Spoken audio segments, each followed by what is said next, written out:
Okay, let's find out. I'm going to compare the Unbrush to the Dupe. It's time for me to wash my hair anyway. There are a lot of comments out there that says that the fake brush works better than the Unbrush. Let's test it out. As you can see, my hair is thick and it was very tangled. I couldn't even get my hands through it. But look, the Unbrush is just going through my hair with ease. No struggle, I'm not tugging or anything. And my hands went right through after I brushed it. With the fake brush, it was a little harder to get it through. It got through my hair, but not at the same pace at ease with the Unbrush. I definitely had to start at the end and work my way up. And even with me working my way up, it was still hard to get the brush through. It took some time for me to get that one section done. I sped everything up for the sake of time, but it was not as easy.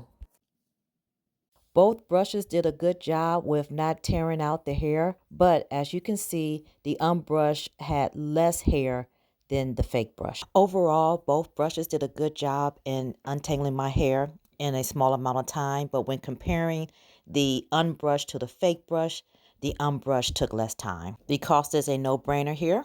The fake brush is definitely cheaper. So in my opinion, and again, this is my opinion based upon my results, I think the Unbrush is worth the price point simply because of all the benefits and the time that it saves.